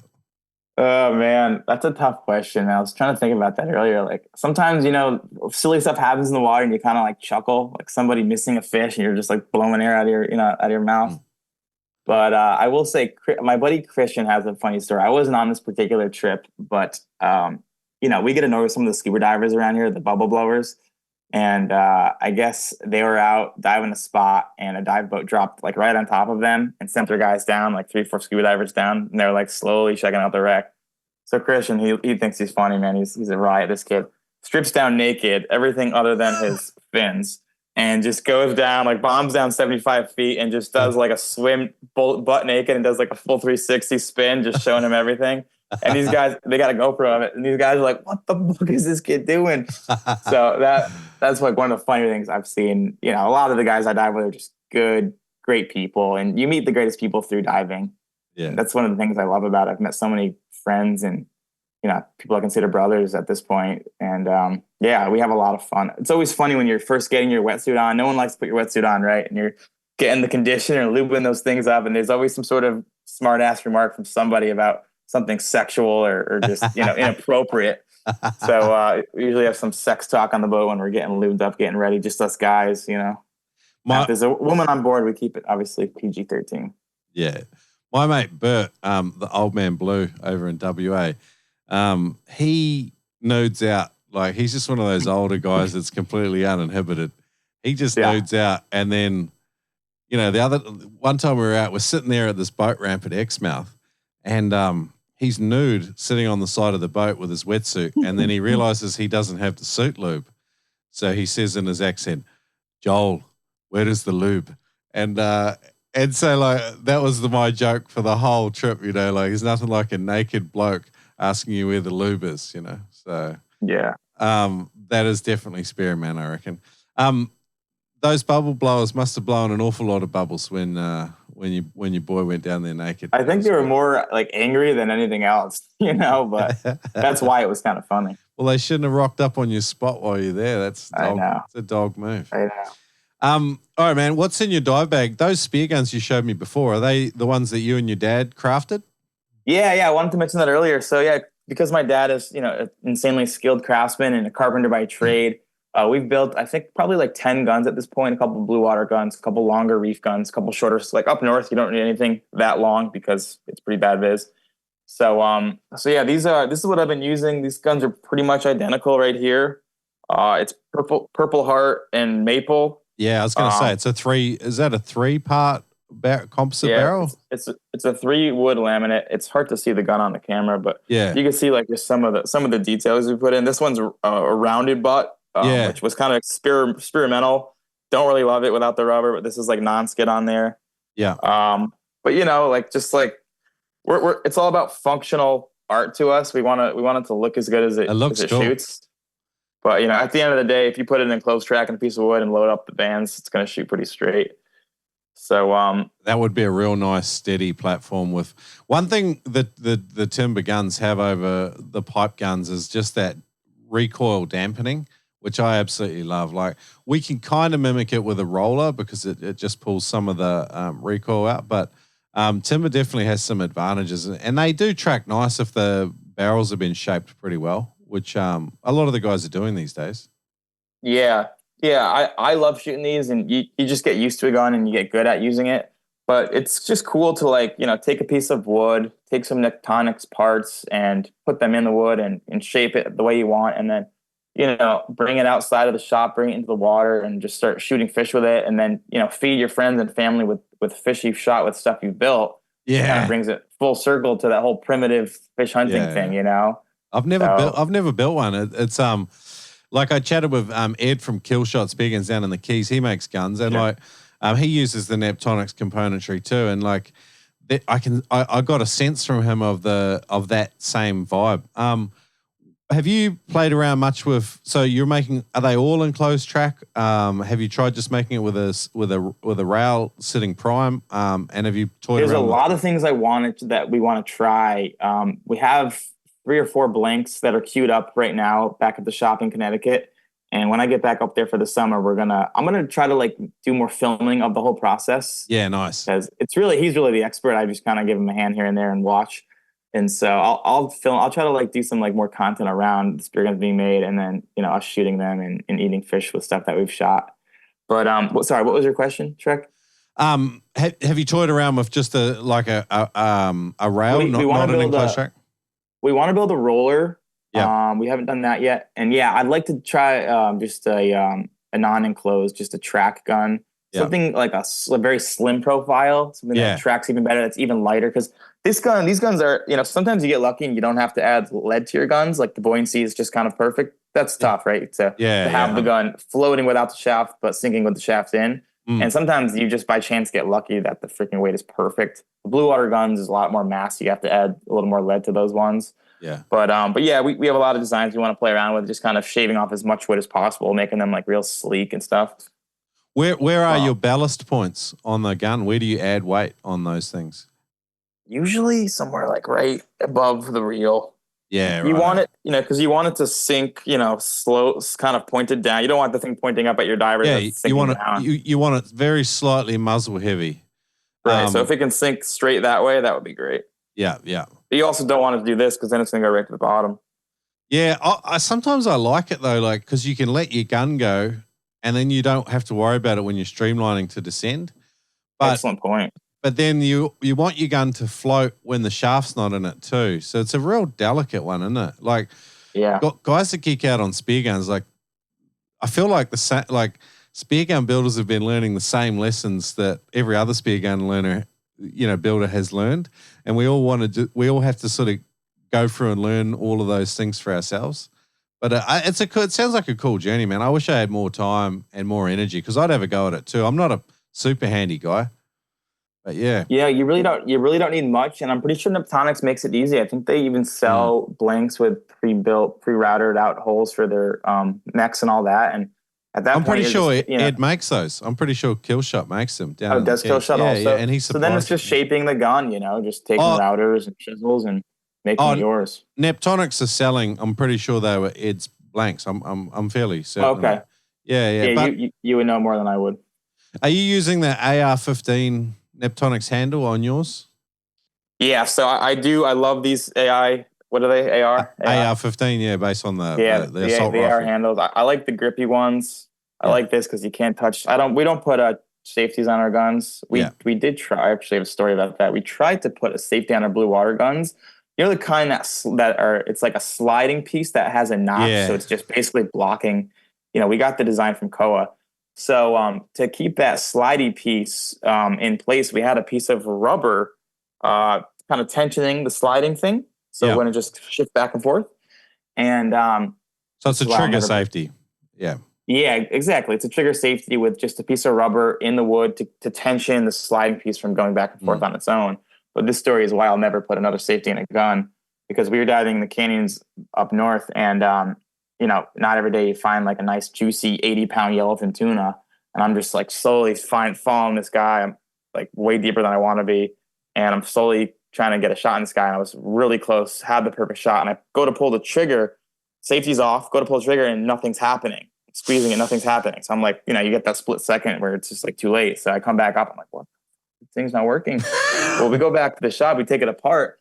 That little rubber piece that was tensioning the slidey safety ended up like getting jammed into the mechanism somehow. So it was actually like blocking the mech from firing off. So never will do that again. Yeah. Interesting, the safety designs. I tell my students, like when I'm teaching, like, every safety is worthless on a spear gun that I've ever seen. I'm happy to be proven wrong, by the way, because I'm still ignorant. But I don't like them. They never serve the purpose they're intended for. They're not safe. They don't make a spear gun safe. You never point. If it's loaded, you always treat it like it can go off at any time. It shouldn't be pointed at people. And so the safety, what purpose does it serve? It just ruins opportunities. That's as far as I look at them. I completely agree with you until I started diving with these guys who love to bring their dogs on the boat. And their dogs start jumping around all the gear and stuff. And then if you have a loaded spear gun in a boat, which I don't recommend ever doing, the dogs want to trip the triggers if the safety's not on. So that's the one use I've seen. The one good use of a trigger safety is if you have animals on board, which I also don't recommend, and they're jumping around the gear, put your safety on. Yeah. There's a famous guy over here, Tony Hugh, who takes his dogs out with him, and there's heaps of comical stories about it. I'm not a big fan, but some people love their dogs, man. That's for sure.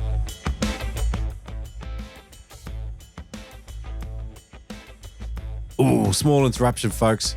Just before we get into this Spearo Legends gear, I wanted to chat with you about the Noob Spearo knife packs. It comes in a roll, 2 Victory engraved catch and cook knives with an Eggington steel, 2-sided scatter, and fishbone tweezers. It all comes in a convenient roll so you can hide it from the family so they're not chopping up cheese and vegetables and ruining those sharp filleting knives.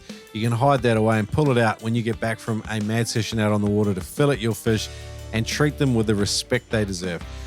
Make the most of it. Check it out, noobspearo.com. Head up into the shop there and check out our catch and cook custom knife packs. Get into it. Freediving for spearfishers at howtofreedive.com will help you to extend your breath hold, understand your body better, and put you in a better position when you actually get to go out spearfishing. This program is not for noobs, as this program is for people who have some diving under their belts and understand some basic spearfishing safety, but it's perfect for spearos who want a guided, easy to follow and complete program with videos, a clear process, and a set goal. The 5-minute freediver works. Get started for free and see if it's for you at howtofreedive.com. There's a tester there. Use the code NOOBSPEARO, NOOBSPEARO, to save some money if you do decide to purchase. Check it out at howtofreedive.com. Freediving for spearfishers, a fantastic way to prepare, especially if you've got a big trip coming up. Get to that 5-minute mark, and it does translate to your diving at howtofreedive.com.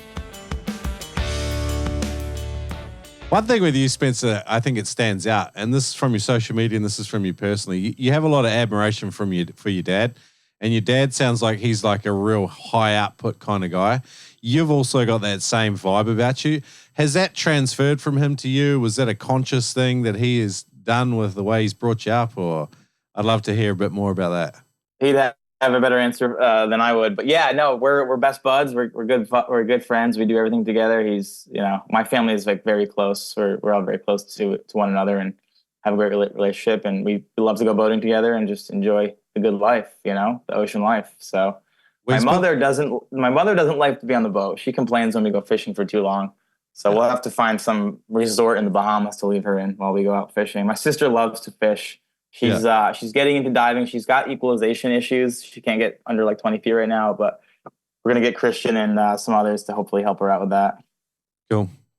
Ted Hardy's got a really good roadmap to Frenzel online course as well. Maybe I should send her that.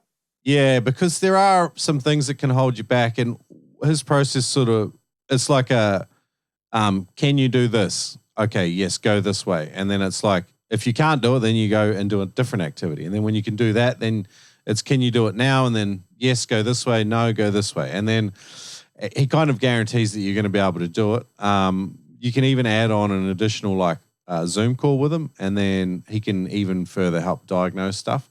That's the best resource I've seen online. But there are some free stuff as well online.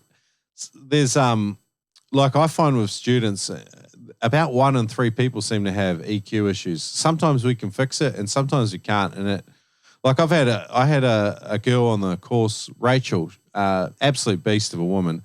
She had done 4 courses, I think, and just could not crack the 30 feet mark. But just went away and worked on her EQ game hard every day. She just stretched her eustachian tubes, doing a couple of exercises, and through persistence, she got down. She was diving 40, 50 feet on a course. I had her under a log on dusk and 20 feet of visibility, so low light, your sketchy environment. She's down there 25, 30 feet shooting fish. And so for her, because she stuck with it and persisted through those and she overcome those issues, it was almost more rewarding for her. So I'd encourage your sister, man. I hope she sticks at it. Yeah, I need her to be able to go a little deeper to, just enjoy it more, and also spot me when we go on the family trips. And I think she'll figure it out eventually. But yeah, to your point on those Ted Hardy courses, those are great. Some of those free online courses, I always try to push those to all of our members and just, push safety in general and just say, hey guys, everyone should have already taken a level 1, but if you haven't, this is a good entry course to watch online and run through it. It teaches you a lot about the science of blackout and what you should and shouldn't do. And yeah, Ted's amazing for putting those together.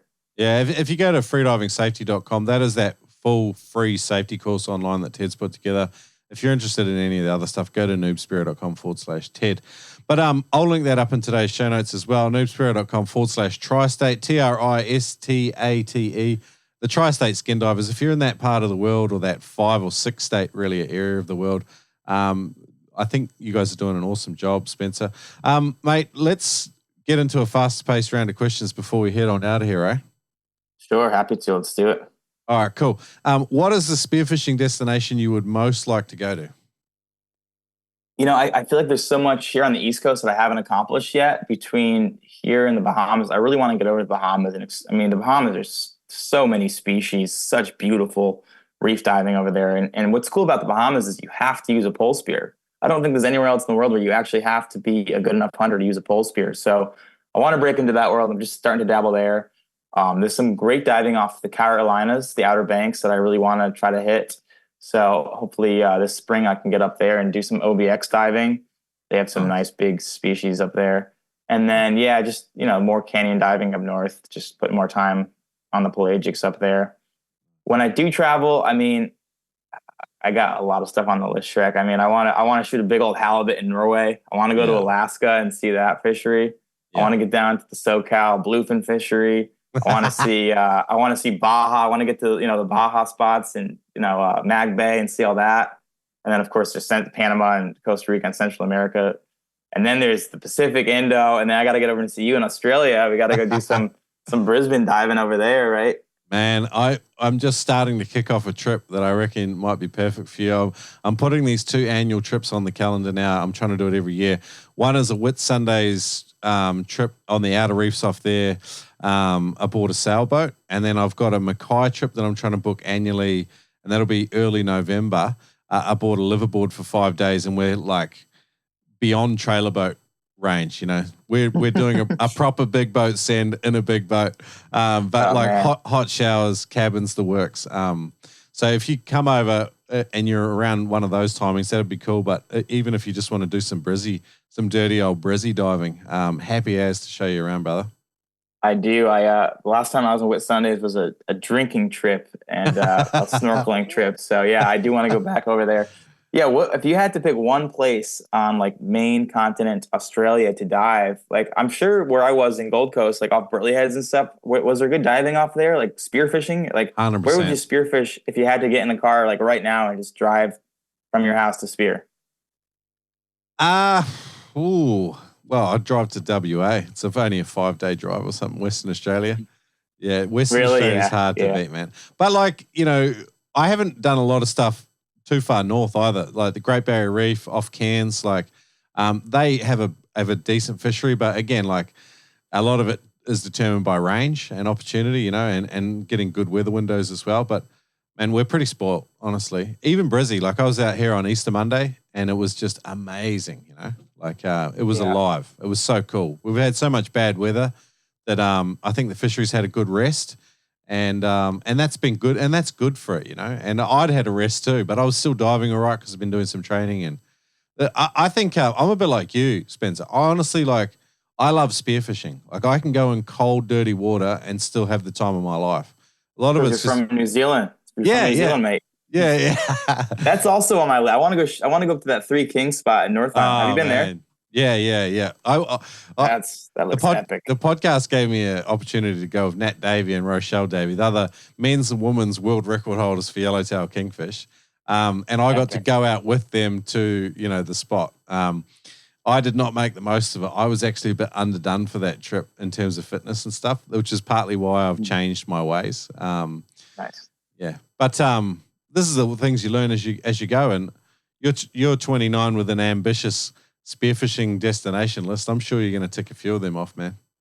I gotta get on it. Time's ticking. Yeah. But yeah, that New Zealand looks pretty insane.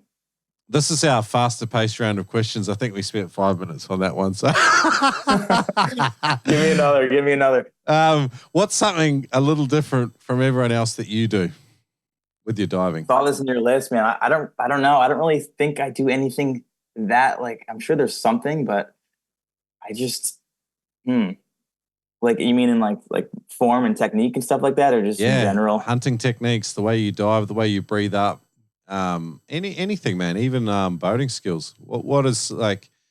You've done a bit of travel too now. I mean, one cool thing about spearing is if you travel and you go diving with different people in different locations, you tend to learn a lot of shit from people. If you haven't got something that you do that's a little different from everyone else, is there something that you've noticed another person do that you think is pretty cool? I can't give away all the secrets here, Shrek. No, I really don't have anything that comes to the top of mind that I'm doing differently, but just staying very relaxed. My method is just, be very relaxed. Don't go down if you're not ready. Like you just can feel when the breathe up's, good and you're ready to go down. And then just take your time. Just go really slowly. Like just move slow. That's. How do you relax if you're anxious on the surface? What's your process? Sometimes if it's really choppy and the waves are hitting your face and you got water in your snorkel and, maybe you had a cup of coffee that morning or something and you're just not feeling right. Just hang out on the surface, just spot your friends until you're ready to go down, right? There's no harm in just being in the water on the surface either. And just, there could be pelagics to roll through if you're in the right place or whatever, but just, do a proper breathe up, take the time it needs to really get comfortable before you go down, because you don't want to enter the water too early and not have a good breath hold and just feel uncomfortable down there. It's not worth it, All right, cool. Good call. All right, two last questions, man. During how many years have you been spearfishing? Really I've been snorkeling since I was about 5, but my first fish, I was probably around 12 years of age, probably a tog on a pole spear. So you're easy 15, 20 years into it. Yeah, but serious like I am now, the past 10 years. All right. During your years spearfishing, what is the single biggest lesson you have learned? The piece of advice that I just kind of spoke about, but G.R. Tart was saying to me is just take your time and slow down. Even if you think you're going slow, go slower, and also just safety comes first. At the end of the day, we are doing something that can be considered dangerous. I think freediving, there was a book I read, I forget the name of it, Shrek, but they said freediving is the second most dangerous sport on an annual death rate behind skydiving or base jumping, because shallow water black ice is obviously very scary and dangerous. So, just be safe, watch your buddies, don't dive with people that aren't going to watch your back.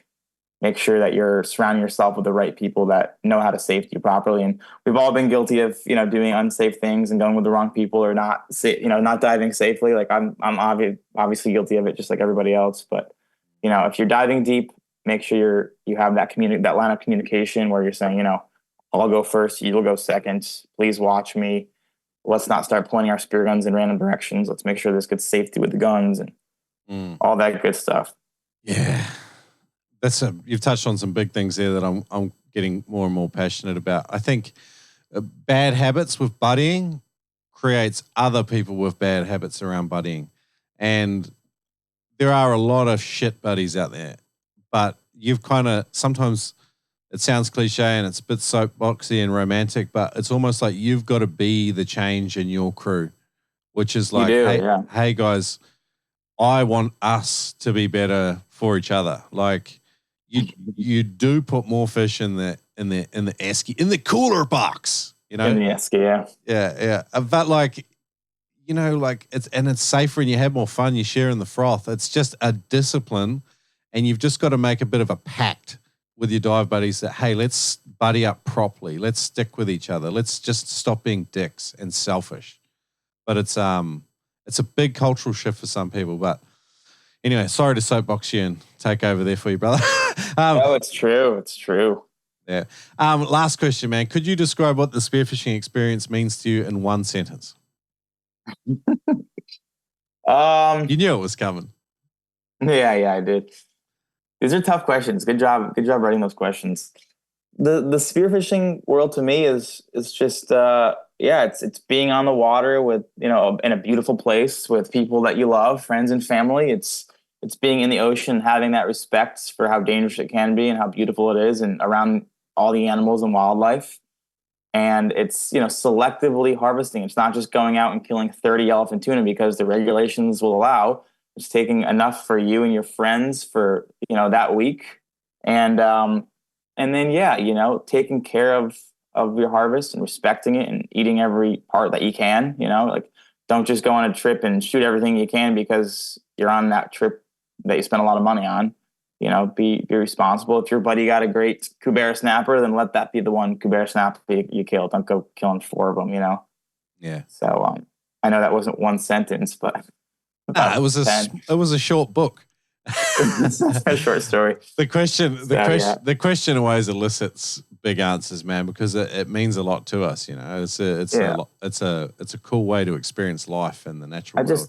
I love everything around the lifestyle. I love the gear and the boats, you know, making the gear and using it, and you're catching food. You know, it's not really a sport or a hobby. It's really a lifestyle if you do it properly, you know?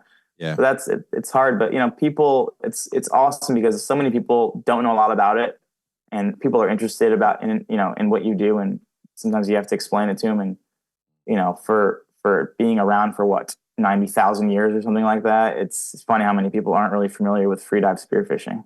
Yeah. Man, Spencer, your passion's contagious. One thing I like about your Instagram is, like, it's funny, you don't have a lot of followers given the sort of content that you post, but one thing you're doing is we're working on that, Shrek. We're trying to bump that number up. Well, you're a good storyteller, man, and you show people spearfishing in the right way, you know, like, and it's all of it. It's the whole lifestyle. It's not just holding up dead fish all the time. Like, don't get me wrong, I love those shots as well, but I think there's more to it sometimes, and you're doing a really good job of communicating that message. So, your personal profile was Spencer. How do you say your last name? It's Faucher. It's it's French. Faucher. I'm saying Faucher. Sorry, buddy. Yeah, I get that most often. Sometimes Faucher. Meet the Faucher. My buddy Christian came on our family boat the other week, and he kept calling my dad Mr. Faucher, and my sister and I, we heard it, but we didn't correct him. We just let him keep doing it, you know. I love that. Meet the Fockers. I'm going to have to call this episode that. Mate, and obviously the Tri-State Skindivers, Tristate Skindivers on Instagram as well. I'm going to link that up today. If you go to noobspearo.com/Tri-State, Tristate, I'll link up everything we've chatted about today, but get on board with these guys. Spencer Faucher, Faucher, mate, Faucher. An absolute legend. Thanks for coming on the show, bro. Really appreciate it. And thank you, Shrek. Appreciate the conversation. I've been a huge fan of yours since you started. So thanks for what you're doing for the industry, man. It was a pleasure. Hey, Legend, want to take your spearing to the next level? I got a magic trip coming up. It is the Mackay Hardline and Beyond trip. I got Tim McDonald, a current Australian spearfishing champ, Tom Sandstrom, and a host of other legends coming to help deliver an intermediate spearfishing course in an idyllic location. We're going beyond trailer boat range. We might even get into some blue water stuff. We're definitely going to shoot some of the most amazing reef fish that Australia has to offer. Go to spearfishingcourses.com.au, secure your spot with a $1,500 deposit. The trip is about $5,000. This is our very first time running this trip. It's aboard an amazing, amazing boat. Only 2 people per cabin, hot meals, hot showers, dedicated spearfishing in an idyllic location with mad instructors and guides. I tell you what, it's the trip of a lifetime. Get into it. Go to spearfishingcourses.com.au. Let's fill this boat full of frothers. If your buddy had a blackout on your next spearfishing trip, think, what would the outcome of that be? Do you know how to revive someone from a blackout? Would you even be in a position to do something about it? Or would you be diving, chasing after a fish as your buddy sinks down to the bottom of the ocean? Do you know where most blackouts happen? Do you know what you can do to minimize your risk of having a blackout? My name is Ted Hardy, and I'm the founder of freedivingsafety.com. In my free online course, you will learn the truth about shallow water blackout, the myth of, I don't push myself, I know my limits, I'm in tune with my body, how to minimize your risk of having a blackout, and most importantly, how to save your buddy's life if they have one. Visit freedivingsafety.com to sign up for your free course today. Dive safe out there. It's not even that hard. Hey guys, hope you enjoyed Spencer today. As you could tell, like from the get-go, an absolute frother, real high enthusiasm, great vibe, giving straight back into his community, and just a cool dude. Go and follow him, Spencer Faucher on Instagram, or as we mentioned today in the show notes, go to noobspearo.com / I think we said Tri-State, didn't we? Head over there, noobspearo.com / Tri-State. Get into Spencer's Instagram profile in particular. He's got some awesome stuff going on there. An absolute legend and a gentleman of the highest caliber. As usual, I come away from an interview with a brand new bromance. Really cool guy. Hey, in 2 weeks' time, it's another really, really cool interview. It's a guy I've wanted to have on the podcast for a long time. His name's Matt Bond. The episode is called The Cut Professor on Full Spread Spearfishing Ethics and Economics. Very interesting conversation because he's a very intelligent man, and we have a fair amount in common. He was a massive contributor for 99 Spear Recipes, and again, he's an older guy, very clever, been in the spearfishing for a long time, a massive advocate for protecting access, and it's a very, very cool conversation with an experienced spearer. So come back in 2 weeks for that, Matt Bond. Guys, I'm having an absolute blast bringing the podcast to you as usual. I can't see the Noob Spearo podcast finishing anytime soon. And as such, actually, adreno.com.au, the guys over at Adreno have just renewed our long-standing relationship and partnership. And it's an absolute pleasure working with these guys. I've been with the Noob Spearo podcast since episode 18. I know a lot of people have made use of the Noob Spearo discount code when they go and buy spearfishing gear. But hats off to them just for being legends and always being in the corner. They've got a new brand opening up in Australia. It's hunting, archery, and spearfishing. I'm going to tell you a little bit more about that in the coming weeks. There's a couple of stores open up. One's already open in Melbourne. It's called Venture Outdoors. There's another one opening up here in Brisbane. We're going to celebrate that and maybe have some of the guys on from there when the Springwood or Brisbane shop opens up. But hey, guys, again, if you froth on the show, go to patreon.com / Noob Spearo. Join a bunch of other frothers supporting the show on an episode-by-episode basis, putting fuel on the Noob Spearo outboard and sending me, actually, next week over to WA. I'm competing in the Nationals with my good mate, Tom Sandstrom, and we're going to have a hell of a lot of fun and just rub shoulders with some of the coolest and most talented spearos in the country. I would be well out of my depth, literally and figuratively, so it's going to be really cool. Guys, see you in 2 weeks. Matt Bond, the Cut Professor on the Cut Professor on Full Spread Spearfishing Ethics and Economics. Hey, legends, thanks for your reviews and your love out there. I really appreciate it. Catch up. In a world of cancel culture, we need to be bold and stand up. Ignore the self-censorship, have a laugh, and poke the bear, or in this case, a shark, with Fuck the Tax Man. Listeners get a free hat of their choice when they spend over $100 at noobspearo.com / taxman. When they use the code at Noob Spearo with designs that capture the frustration of having your fish taxed. You'll love the FTTM long sleeve UV blocking fishing jerseys, t-shirts, hats and more. Visit noobspearo.com / taxman. Use the code Noob Spearo to score a free hat of your choice when you spend $100 or more. Again, go to noobspearo.com / taxman. Buying gear online can be tricky. You ask yourself the same questions. Will it arrive on time? Is it actually what I want? How much is the shipping going to cost? Great news, the name you can trust is Neptonics. Neptonics, solid gear that works. Visit Neptonics, buy tough gear. Use the code NOOB10 to save 10%. That's right, use the code NOOB10, N-O-O-B 10, to save 10% on your order at Neptonics.com. Are you looking for spearfishing gear in Australia? Head on down to your local Adreno Spearfishing Superstore today and explore their ginormous stores filled with mad gear and frothing staff. On top of a huge selection of high-quality Australia price-matched guaranteed spearing kit and high-quality expert Spearo staff, Adreno offer Afterpay and a super easy returns policy. Adreno will have you geared up for your next spearing sesh with a massive smile. That's Adreno Spearfishing with stores located in Perth, Aspley, Wollongabba, Brisbane, the Gold Coast, Sydney, Melbourne. Get into it. Head in today or shop online at adreno.com.au. Use the code NOOBSPEARO to save $20 on every purchase over $200. Online or even better, in store. Your new spear gear is waiting for you.